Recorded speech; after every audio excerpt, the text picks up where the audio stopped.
All right, well, welcome to our stamp club. And today what we are going to be doing is playing with alcohol markers, vellum, and isopropyl alcohol to make some backgrounds for cards and other projects. And what you see here are 3 examples of what I have been playing with, and they're slightly different. Obviously the one on the left and the right have the same colors, but there's some differences in the way that the designs were put together.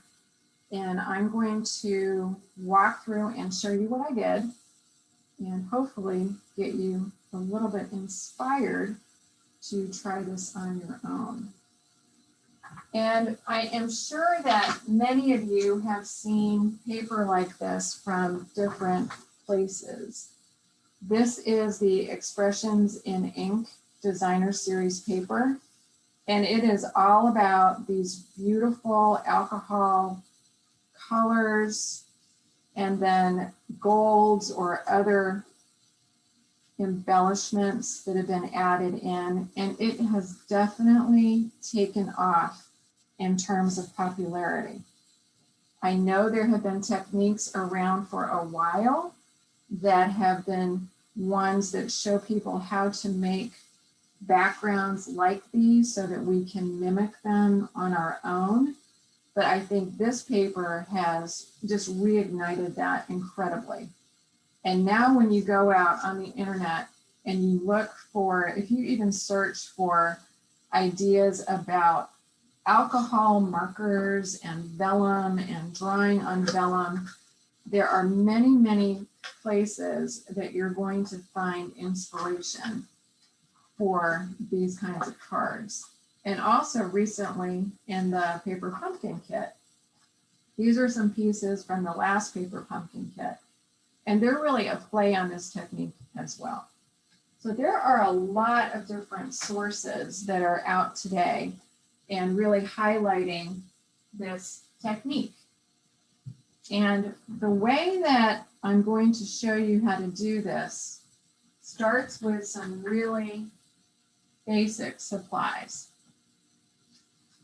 The first thing that each of these was done with is a piece of vellum cardstock. So this is the piece of vellum cardstock. And Stampin' Up! Does sell vellum cardstock in an 8.5 by 11. It's a little thicker than what you typically find on the market. Regular vellum would work fine. And I've also seen that some people do this using acetate. But if you want something that's really probably a sure bet, I do highly recommend this vellum cardstock. It definitely holds up to what we're going to be doing. So one of the supplies is the vellum cardstock.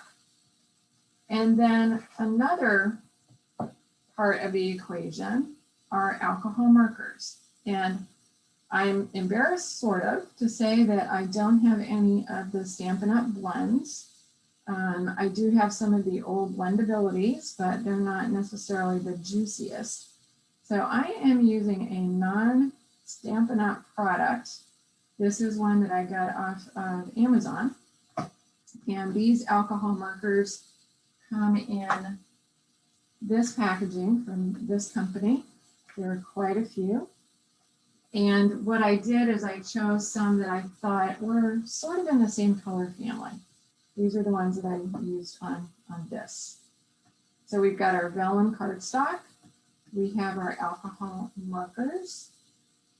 I am going to use a piece of chipboard to keep my vellum cardstock as flat as I can. And I'm going to use a little bit of washi tape to hold that down. And then I am going to use isopropyl alcohol. And I'm going to show you 2 different types of isopropyl alcohol. Sometimes I get tongue twisted saying that. I will show you what this technique looks like when I use 70%. And then on the other, I am going to show you what it looks like when I use 91%. And there is a little bit of a difference. And we're also going to use a couple of different techniques with the isopropyl alcohol.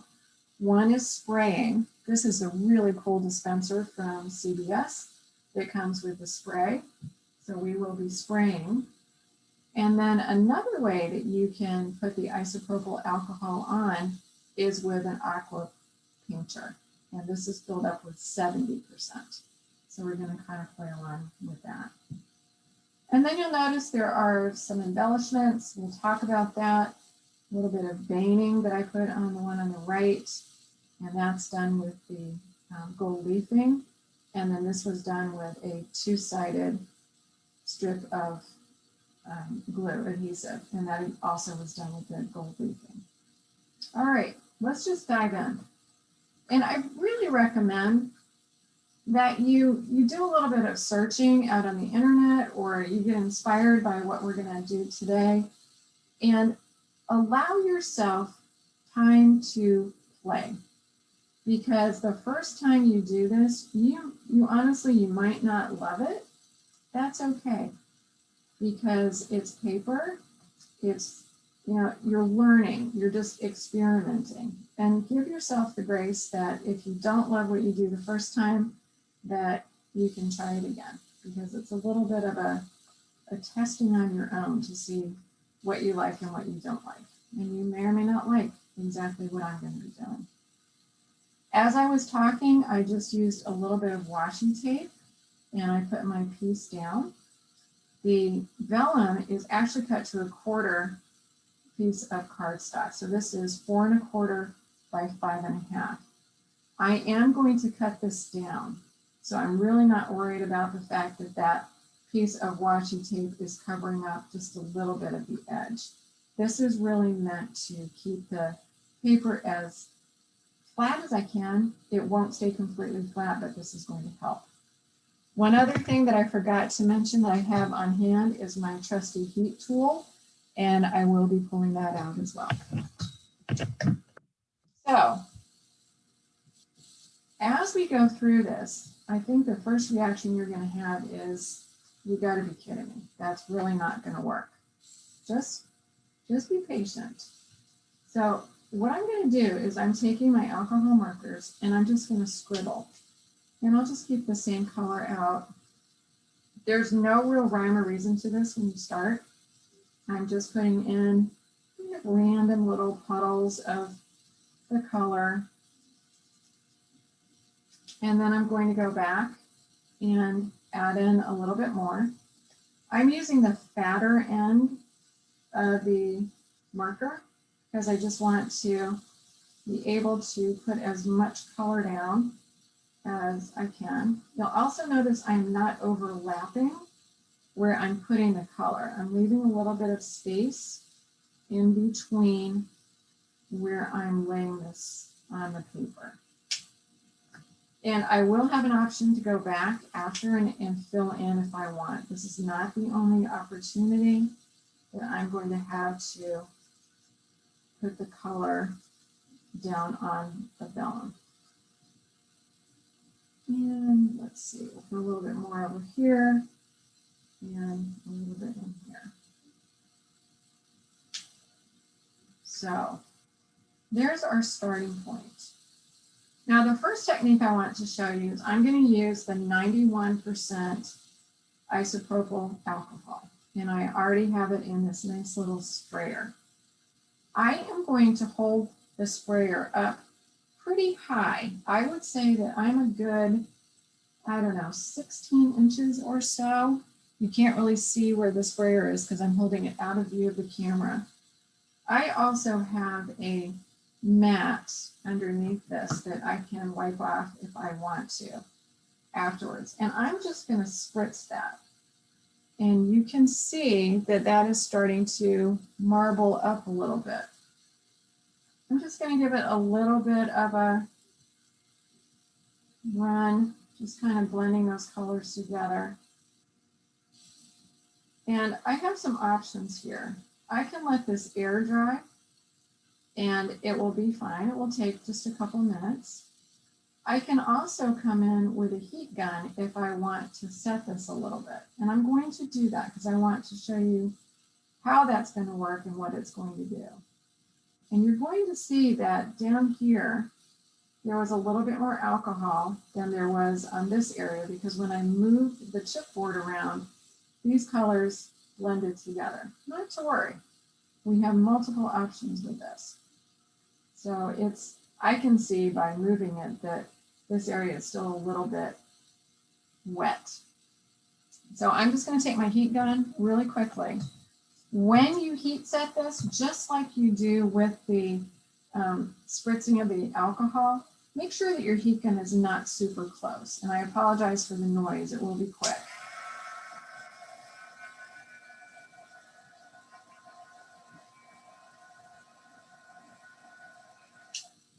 So what you're trying to do is dry rather than push the color. If I had brought the heat gun way down, I would have actually pushed the color, and that's not exactly what I wanted to do. So I'm going to go back and I'm going to do a second pass of this. And this time I'm really going to start filling in some of the area and elongate what I've already done. So this was my kind of purple one before. And now if I start to get them so that the colors are crossing a little bit, that's fine. And I'll bring this purple in also. I should mention as I'm doing this that the side of the paper that will be seen on the final project is actually the other side from what you're looking at. And there are a few reasons for that. One is that the main reason is that when we turn this piece over after we've completed doing the coloring and the designing, there's no chance that the colors are going to bleed. You know, somebody accidentally dropped water on it, or maybe there would be oil on someone's hand and they would touch it. You're not going to get any of the ink to move. And also, we are going to glue this down to the card front.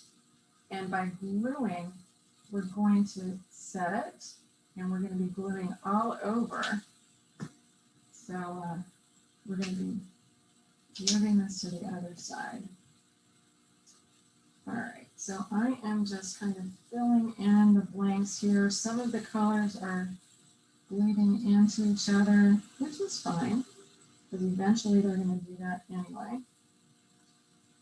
And I'm going to come back in, and I'm going to do a little bit more of the spritzing. And this time, again, I'm using the 91%. And we will do some more in just a second with the 70%. So you could do a couple of these at the same time and just ink them up and then let them dry and go back and fill in where you need some color and then come back later. Meaning you would let them dry, you would go on to another one, you would let that one dry and so forth. So now you're not going to be able to see this, but I'm pulling my spritzer up again, and I am just going to spritz that. And I am going to spritz it again. I'm allowing it to dry for just a couple of seconds. Then I'm spritzing it again, and that's where you start getting the layered look. It starts looking like it's more marbled. And I'm not going to do a whole heck of a lot more to this one. I'm going to just kind of allow it to dry. And as I see it's drying, or I'm going to force the drying a little bit. So I'm taking out that heat gun. I've got that really high, because all I'm trying to do is to get that alcohol to dry up a little bit. I don't want the colors to blend anymore. I'm trying to control that. So I dried that. I'm not going to put any more ink on And I'm just going to spritz it one more time. And I'm going to, that's where you really start getting the definition. I'm going to bring that up so you can really see how that is creating that really cool sort of marbling effect. And it's really neat because as it dries and then it sort of gets regenerated, it makes different shades of the same color. That's how you're getting the darker, almost purples. And when the blue and the reds come together, you get a really, really funky and fun color combination. So I'm going to set that one aside for just a second. I'll leave that one right here. And what we're going to do is we're going to go on to using 70%. One thing too that I've been doing, and this is just a suggestion, because I think the more you experiment with this, the more you're going to find that you like and you don't like certain color combinations. What I'm trying to do is make sure that I take a picture, obviously with my phone, and I'm scribbling down the numbers from the cap that I'm using so that I remember what the color combinations are. And then I'm also putting the percentage of the isopropyl alcohol that I'm using, because you will start to see a difference in the way that the designs turn out. So I'm going to use the same colors, and I'm going to prep this exactly the same way that I did just a second ago. But this time I'm going to use 70% rather than the 91. And you'll see there's a difference. You can judge the amount of difference and which you prefer. Honestly, I had a little bit of a harder time finding the 91% alcohol versus the 70. And CVS was the place that really helped me. And I, like I've already said, I really love that squirt bottle. It's kind of an all-in-one kind of thing.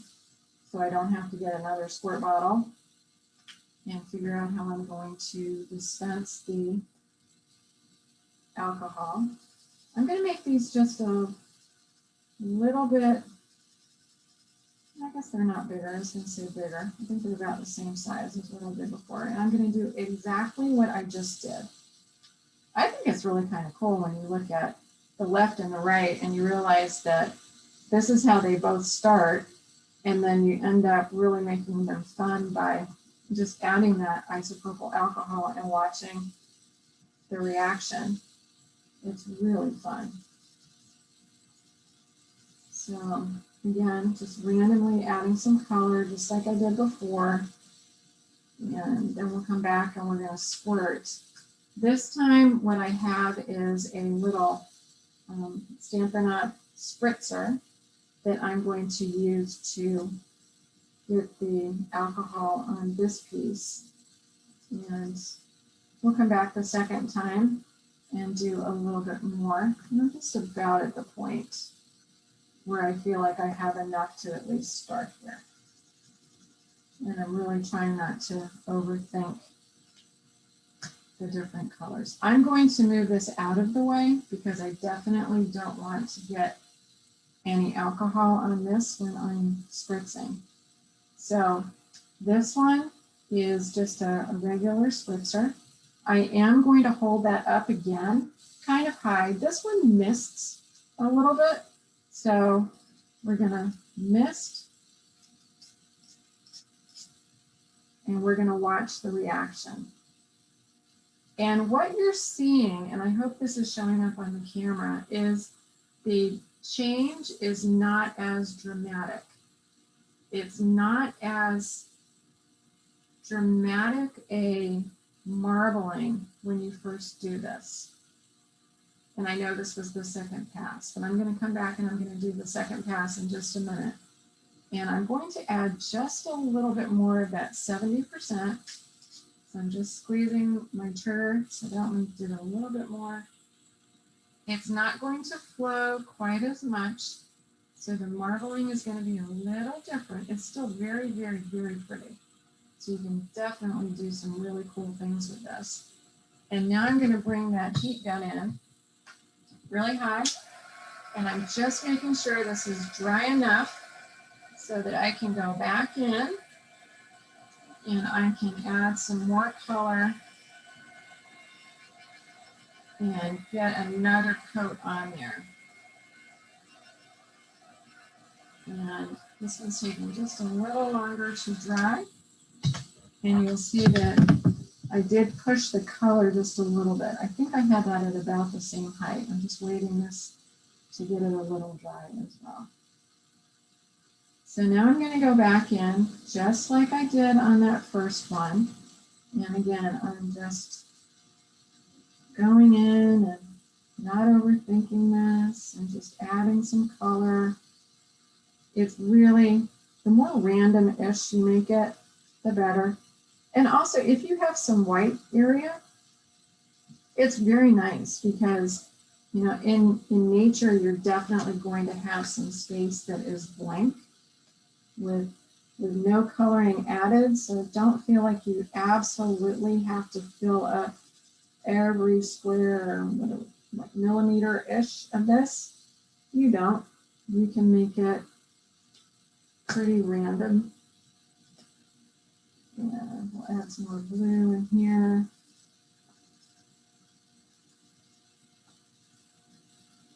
And the other thing, and I think I may have sort of mentioned this, is there are so many folks out there now on the internet who have some really, really cool ideas of how to do this technique. And I watched quite a few because I learned different things from different people. And I think it's a really good way, you know, if you just Google it or search for it, however you normally do, and just find some people who are trying this and see what they're doing and see if that's something that you want to do. I'm adding my alcohol. I'm going to let that dry. You can see that it's definitely doing a little bit of that marble effect. And it's moving a little bit. And I'm going to go ahead and add a little bit more. I want the marbling effect to be there, so I'm not going to, if I can help it, turn that paper. I'm just going to let it do its thing. And it's starting to blend.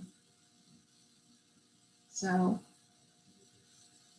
in my opinion, I like the 91% effect a little bit better. I know this isn't an absolute comparison because the colors are a little bit different in terms of where they are. The amount of alcohol that I probably sprayed on the two is not exactly the same. So it's a little bit unfair of a comparison, but I do find that the 91% is a lot easier to work with than the 70, just as far as getting a result that you might truly, truly love. But let's give the 70% a fair shot, because I do want to show you one more way that you can do this. And again, I'm using the exact same starting point. So I've got my chipboard, I've got my piece of vellum cardstock, and again, I am going to just tack that down. And what I'm going to do on this one, because I want to be fair, is I'm going to use the 70% and show you this technique. And this is using the aqua painter. So what I'm going to do on this one, then I'm going to move the original one out of the way. I'm using the exact same colors, and I'm going to do exactly what you've seen already. I'm going to go in and put a kind of a blob of color, technical term. Fill in some of the area. You've already seen this. I'm making these a little bit bigger than the other. And I'm just going to, again, put different color. I'm purposely this time trying not to get the colors to go right up against each other. And we'll add a little bit here.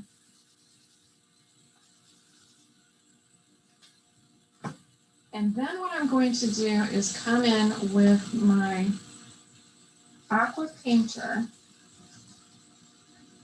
and I filled the aqua painter with 70% isopropyl alcohol. And I'm going to brush on the isopropyl alcohol on these areas of color. And one thing that you do want to do on this is when you're painting, you do want to be a little bit more wet in terms of the liquid that's coming out than you normally are when you're doing watercolor. You don't want this super, super saturated so that it's dripping, but you do want it so you have a good amount of alcohol that's coming out. And what you're going to do is kind of go around the edges. You can touch the middle too, but you're really concentrating kind of on the edges. And if you can, it's good to go to the same color before you change your alcohol. And I'm having a hard time telling where I don't know if I put the right purple in here. We'll come back anyway. So I'm just going to go around the edges here. And what this is doing, I hope you can see this, is the edges are sort of bleeding out and also inward. And we're going to do another layer. So if things get a little bit overly saturated, don't worry about it, because you can come back in and you can add another layer after this is dry, or you can force it to dry with a heat gun and then come back in with another layer. So this is allowing the alcohol to sort of do its own little magic and blend. And then you can come back in and put another layer of color on the top. And I've seen this done where, for example, people are trying to make designs. There are roses that are done with this, where they will do one sort of rectangle and then come back and do another smaller rectangle directly over what's already been done. And it starts to look like layers of a flower. And let's see, almost done with the red. This paper does get more saturated than the Spritz one, just because we're really putting down some alcohol so that it will start to kind of work its magic. And I'm going to come back and do the blue and let it start working on its own. Now the fun part of this too is once we get this done, and it looks like an absolute mess right now, but trust me, it will turn out not to be like that. You just have to be patient. And I think that was one of the things that I learned as I was going through this is when you first see some of this, you think there is absolutely no way that I'm going to make this look even half decent. It looks like a blob of just a mess. But you can, and I will show you, hopefully, as we work on this one, that you really can make this look really cool. So these are starting to look together. I am going to kind of set this with a heat gun just because I do want it to set a little bit, add a little bit more of that blue just to get it to do some more. So I'm going to grab my heat gun and I'm going to set this. And I'm still holding the heat gun kind of far away. And then as the color sets, I can get a little closer if I want to push it just a little bit. Mm-hmm.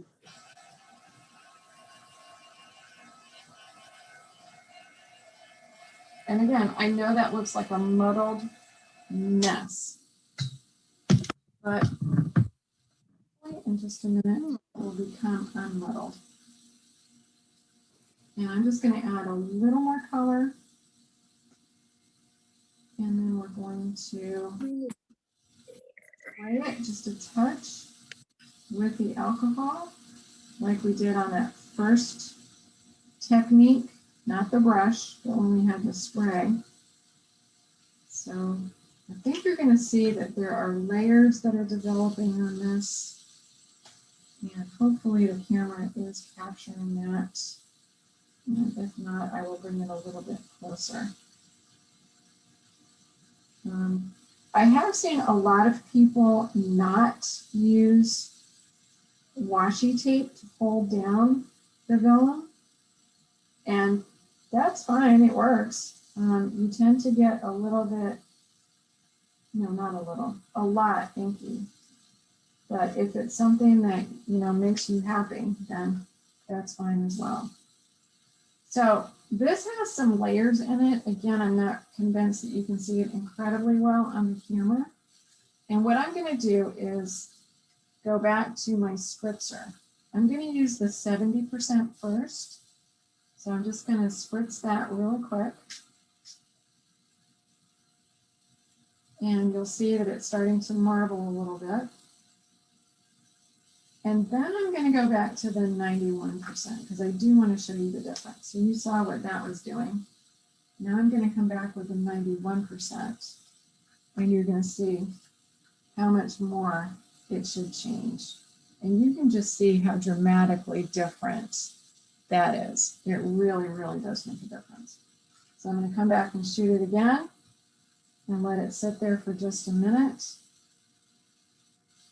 And I may let that one air dry because I think it's going to have some really fun marbling. Actually, I'm going to heat gun it really quick because it's starting to blend a little too much. So we're going to come back and just let that stop blending.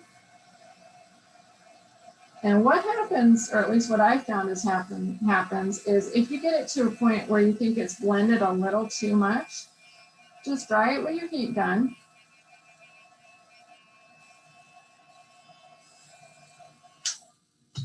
And then give it a squirt with that 91% and just let it sit. And it will rebubble up for you. It will give you a really, really cool effect. Okay.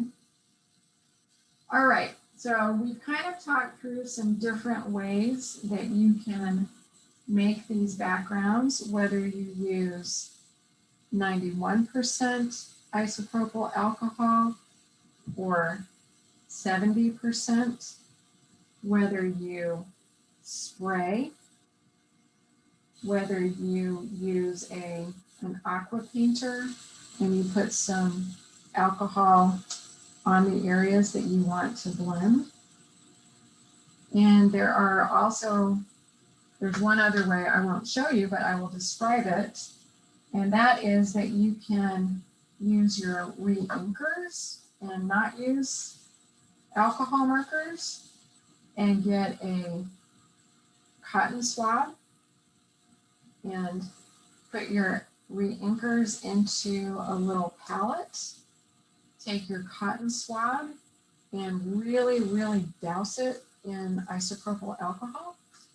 And then take that swab and put it into the palette, pull out some of your wrinkled color, and just put that color directly onto the vellum.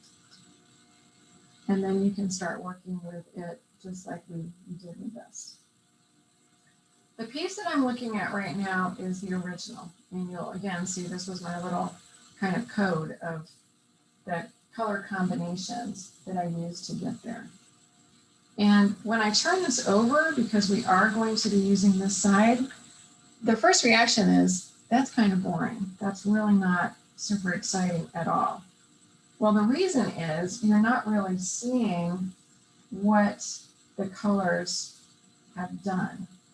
But when you put a piece of white cardstock behind it, or a piece of vanilla cardstock behind it, you're just going to see, this is a piece of white, you're going to see how that pops, because the white shows through the background on the vellum, and it really gives you a really cool background. So the next thing that we would need to do is we need to attach this piece to the white cardstock. And this is a way that Frenchie Martin showed on a video. And it's a really great idea. We all know that when you attach a vellum, if you have glue dots or anything else, they can be seen underneath the vellum. Well, what we're going to do is we're going to use Tombow glue and a sponge.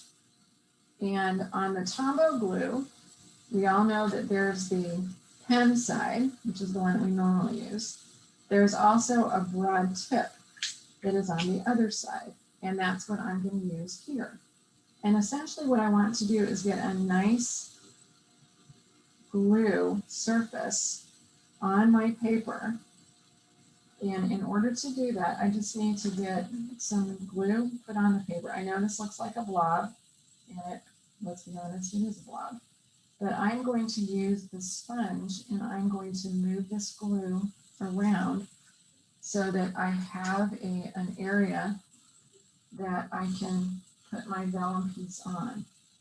And I am using a piece in the background that I can wash off. Another thing you could use is, we all have designer series paper. They come in some great material that has the plastic coating on the outside, that kind of the plastic bag, if you want to think of that. That would be a great thing to use as a background to do this. And you just want to make sure that you get glue all the way around the edges. I purposely cut the paper smaller than my piece. I'm not worrying about how I put my piece on, because I'm going to cut it anyway. And I put the side down as far as the one that I worked on. So you can see I didn't get that piece on straight. I really don't care, because what I'm going to be doing is I'm going to actually cut this and just make sure that the vellum is going to be the same size as the card. So I'm coming in from the back. I'm just trimming this off, and then I will have a really nice card front to use on a project. The really nice thing about this too is you can make these pieces as big or as small as you want, and in colors that you want. Very, very easy to do. And the more you do this, I think the more you will find the kind of the pattern or the combination of colors and type of isopropyl alcohol that you like to use. Let me just get rid of these scraps. I'm going to put my little sponge back into this bag and use that again for another project. And I'm going to actually move this out of the way so that I can show you what I would do for a next step. So there are a lot of ways that you can decorate your background. One of the ways that is kind of fun, and it gives a little bit of a veining effect, and you can see that veining effect that I put on this card, is you can use gilded leafing. And this is a Stampin' Up! Product. I am very careful in opening up my tin because the leafing will move fairly easily. It's very, very light. But if I wanted to put some of that gold leafing on this particular piece, what I would do is use a glue that has a really nice fine point. There are some glues that we have with Stampin' Up. We have this fine tip glue pen. That's what I used on this piece. But I am going to give this glue a try just to see how it works. And I want to show you what it will look like. And you really want to get the thinnest line of glue that you can. And you also want to try to get out any bubbles, because if you have a bubble, you are not going to get the results that you want. So I am just going to pull this a little bit. I'm not, there's a bubble, so I'm going to make sure that goes away. I'm not going to overthink this either, and really not put a lot on here. It's meant to be, like we all know, when you look at rock, we have a little bit of the veining that goes through the rock. All right, and I can add more later. I don't need to make this the only time that I would do this. Then for the leafing, I take a handful of this. I'm going to put it right over where I put my glue. And this is a little messy, I'm not going to lie to you. As you can see, it can be a little fun and a little challenging. And it definitely is staticky. So if you are a person who doesn't like a lot of mess in your area, this might not be the best thing for you to use. And then to get this off, you just use, I have a stenciling brush that I've used years and years ago. And I just want something a little coarse to start pulling that excess leafing off. So that is one option for leafing if you wanted to add just a little bit of veining in there. And I could go back and I could add more if I want. But it's kind of a really cool effect, and it definitely mirrors some of the Designer Series paper in the Expressions in Ink suite. So that's an idea. Another way to use the gold leafing is the way that I used it on this piece. I used a two-sided tape and put that down on my card case. And then I went ahead and I put that piece into this tin, and I added the gold leafing onto the front. And again, I used the brush to brush that off. So that was a really, really fun and honestly a much quicker way than using the glue. I am just going to close this up and get that out of the way.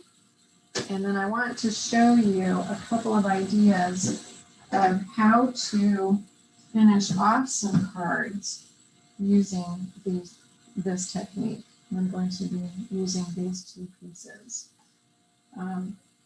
The sky is really the limit, just like many, many of the designs that we tend to do and the techniques that we tend to do. And they can be beautiful birthday cards, anniversary cards, thinking of you, different color combinations. It would be great for weddings if you knew the colors that people have in their weddings. And one of the things that I definitely agree with Bunchy Martin on is that putting a little bit of a border around these pieces, like a black frame, really pulls out the marbling that is shown in the design. So I will be turning these two pieces into cards, and I will be sharing those. I just wanted to show you what my beginning point is. I think this on the left is really pretty with the blue background and the black border, and the front that has the gold leafing and the veining. So this is the beginning of a card that you will see when it is finished. And then the one on the right, I'm going to be a little bit more simplistic on because I have the border with the gold leafing that I did and the two-sided glue that I used, that tape. So rather than do a multi-layer color, I'm going to let that one stand on its own. But these two are the ones that I will turn into cards, and I will definitely post so that everybody can see what the results are. But that's what I wanted to show you. And again, today was more of a technique. You know, how can you use some alcohol markers and isopropyl alcohol, some different ways of spritzing and heating, and maybe using an aqua painter to come up with some really cool designs. And I really, really hope that this has given you the desire to just play and allow yourself to do it. Just allow yourself to take a little bit of time and play and figure out which technique you like better. And I really, really look forward to seeing what it is that you will make using this. So until later, that's it for now.